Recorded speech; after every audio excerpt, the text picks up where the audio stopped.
देखिए, मुसलमान डरता किसी से नहीं है। ये इस देश में हर आदमी को ये समझ लेना चाहिए और अपने दिमाग में अगर ये कन्फ्यूज़न है कि मुसलमान किसी से डरता है, तो दुनिया में मुसलमान ईश्वर के अलावा, अल्लाह के अलावा किसी से नहीं डरता। ये जब कोई भी सत्ता नाकाम हो जाती है तो वो टेरर पैदा करना चाहती है। वो एक रौब के ज़रिए से वापस सत्ता तक पहुंचने का रास्ता तलाश करती है। तो जब सिस्टम फेल हो जाता है, कोई राज्य सरकार फेल हो जाती है, तो नूह जैसी घटना उसका परिणाम होती है। अधिवक्ता तो एक माध्यम होता है न्याय दिलाने का। अगर आप उस प्लेटफॉर्म को कमजोर करोगे सत्ता की हनक में, तो ये याद रखिए, कोई पट्टा लिखवा करके नहीं लाता है। भारत ने Indira is India, India is Indira के दौर को भी देखा है। जब जेपी ने पटना से जो आंदोलन शुरू किया था, उसने मिसेस गांधी को सत्ता छोड़ने पर मजबूर कर दिया। मैं तो सरकार को कहता हूँ, ठीक है, आपने पसमानदा माना कुछ मुसलमानों को, सरकार कहेगी कि हाँ, तो मैं कह रहा हूँ यार, आप बता दो ना, आप उनके लिए कर क्या रहे हो।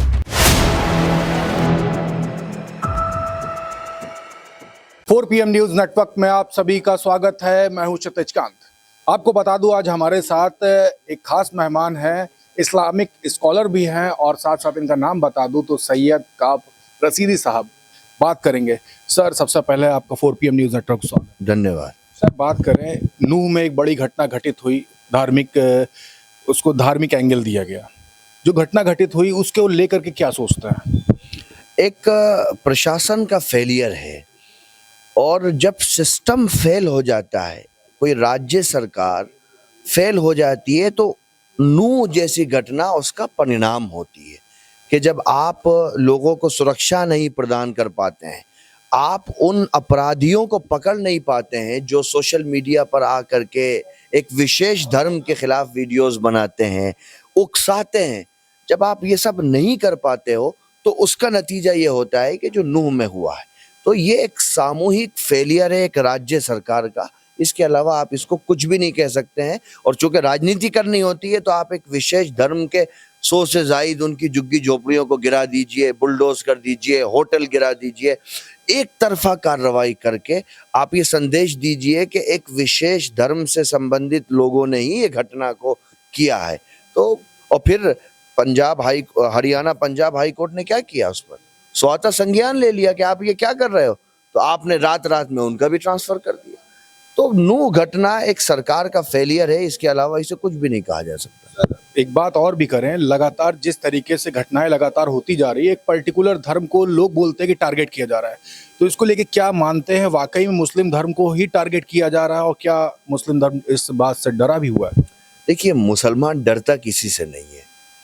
ये इस देश में हर आदमी को ये समझ लेना चाहिए, और अपने दिमाग में अगर ये कन्फ्यूज़न है कि मुसलमान किसी से डरता है, तो दुनिया में मुसलमान ईश्वर के अलावा, अल्लाह के अलावा किसी से नहीं डरता। क्या वाकई में टारगेट किया जा रहा है? 100% है। वो तो टारगेट ही तो एक माध्यम है सत्ता तक पहुंचने का। आप टारगेट कर रहे हो सांप्रदायिकता को लेकर के, आप टारगेट कर रहे हो आतंकवाद को लेकर के। आप अपने देश के अंदर की घटनाओं तो बताओ। मुसलमान तो इस देश की विकास यात्रा में कंधे से कंधा मिला करके चल रहा है।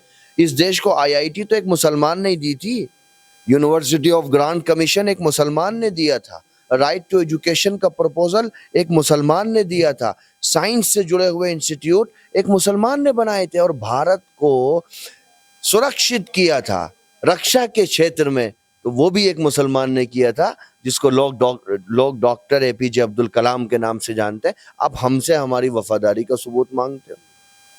क्या कॉन्स्टिट्यूएंट असेंबली में मौलाना आजाद ने राइट टू एजुकेशन का प्रपोजल नहीं रखा था कि इसको फंडामेंटल राइट बनाया जाए? तो आप टारगेट क्यों करते हो? क्योंकि आप मुद्दों से भटकाना चाहते हो। आप ये नहीं बताते कि बेरोजगारी कितनी है देश के अंदर। हम दुनिया में बेरोजगारी पर कौन से नंबर पे खड़े हुए हैं? हमारे यहाँ महिलाओं पर अत्याचार कितना है? मणिपुर के अंदर वीडियो वायरल नहीं हुई क्या? तो दुनिया में क्या संदेश गया? और अभी तक मुख्यमंत्री बना हुआ है, सरकार बनी हुई है। इससे बड़ा फेलियर और क्या है? युवाओं के साथ हम क्या कर रहे हैं? किस तरीके से कुछ विशेष जात से आने वाले लोगों पर एक पॉलिटिकल इकोसिस्टम में लोग क्या क्या करते हैं? मध्य प्रदेश की घटना क्या नहीं है? मुख्यमंत्री को पैर धोने से वो घटना खत्म हो जाएगी? आप तमाम घटनाओं की बात करें, बैक टू बैक तमाम घटनाएं लगातार होती चली जा रही हैं। 2024 के लोकसभा का चुनाव में लगभग 6 महीने ही बचे हुए हैं। और दूसरी बात करें, जैसे आपने देखा ट्रेन पे एक बड़ी घटना हुई, हत्या कर दी गई, चलती ट्रेन पे हो जाती। गाजियाबाद में वकीलों के जिस समय जितने अधिवक्ता हैं सब यहाँ प्रदर्शन गए, उस समय हत्या। तो ये सब जो घटनाएं घटित हो रही, इसको लेकर के आप लोग क्या सोचते हैं? देखिए, जब कोई भी सत्ता नाकाम हो जाती है तो वो टेरर पैदा करना चाहती है। वो एक रौब के जरिए से वापस सत्ता तक पहुंचने का रास्ता तलाश करती है। अधिवक्ता तो न्याय दिलाने वाले लोग होते हैं। हापुड़ के अंदर क्या हुआ, फिर उसके बाद गाजियाबाद में क्या हुआ, उसके बाद लखनऊ के अंदर क्या हो रहा है। अगर न्याय दिलाने वाला प्लेटफॉर्म ही कमजोर हो जाएगा तो फिर न्याय के मंदिर और मस्जिद, जिसको कोर्ट कहा जा सकता है, आम आदमी की रसाई कैसे होगी। अधिवक्ता तो एक माध्यम होता है न्याय दिलाने का। अगर आप उस प्लेटफॉर्म को कमजोर करोगे सत्ता की हनक में, तो ये याद रखिए, कोई पट्टा लिखवा करके नहीं लाता है। भारत ने Indira is India, India is Indira के दौर को भी देखा है। जब जेपी ने पटना से जो आंदोलन शुरू किया था, उसने मिसेस गांधी को सत्ता छोड़ने पर मजबूर कर दिया था। एक बात और भी करें, हापुड़ की घटना घटित हुई राजधानी लखनऊ में, जिस समय प्रदर्शन कर रहे थे। गाजियाबाद में आपके अधिवक्ता भाई की हत्या हो गई। आप भी अधिवक्ता हैं और यहाँ पर वजीरगंज थाने में सबके ऊपर, मैक्सिमम लोगों के ऊपर एफआईआर्स होती हैं। और आज मुख्यमंत्री आवास के पास मुख्यमंत्री आवास का घेराव करके ज्ञापन कर देने वाले थे, आज रोक लिया गया। आप लोग क्या सोच रहे, क्या आगे करने वाले? ये एज अ लॉयर, एक अधिवक्ता के रूप में तो मैं यही कहूंगा कि हम इस लड़ाई को सब लोग मिल करके, बार काउंसिल के साथ में, दीगर जो हमारे सीनियर लोग हैं उनके साथ मिल करके, उनके दिशा निर्देश पर इसको लड़ेंगे। और हम सरकार को ये कहना चाहेंगे कि आप अपने इस तंत्र मंत्र से हमें नहीं दबा सकते। हम हमेशा न्याय की सबसे ऊंची आवाज बनते रहेंगे। एक बात और करें, पासमानदा मुस्लिम को लेकर के लगातार बातें होती रहती। मुस्लिमों में बात करें तो मोर देन 80% पासमानदा मुस्लिम है। तो पासमानदा मुस्लिम को लेकर के लगातार बातें तो भारतीय जनता पार्टी कर रही है, लेकिन ग्राउंड स्तर पे रियलिटी क्या है, क्या देखते हैं इसमें?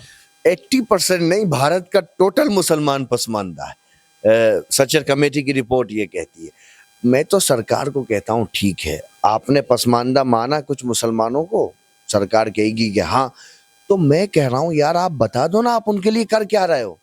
आप कितनी यूनिवर्सिटी बना रहे हो, कितने कॉलेजेस बना रहे हो, कितने स्कूल्स बना रहे हो, कितना रोजगार दे रहे हो।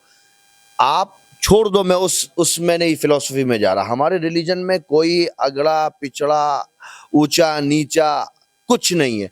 मैंने तो ऑन रिकॉर्ड कहा कि भारत की जितनी मस्जिदें हैं, अगर आप कंपेयर करेंगे और आपकी सरकार की जो पसमानदा की डेफिनेशन है उसके चश्मे से देखेंगे, तो मोर देन 90% मस्जिदों के इमाम पसमानदा होंगे और सब उसके पीछे नमाज पढ़ते हैं। कैसे ये क्या? और फिर ये कि चलो हमने मान लिया आप पसमानदा के हितैषी हो, तो सरकार कुछ करके तो दिखाओ यार। 2-4 यूनिवर्सिटी बना दो, कॉलेज बना दो पसमानदा के लिए। अच्छा है, पसमानदगी से बाहर तो निकलेगा।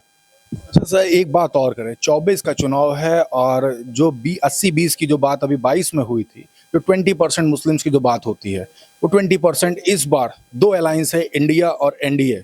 सपोर्ट किसको करता दिखाई दे? अब देखिए, ये तो समय बताएगा।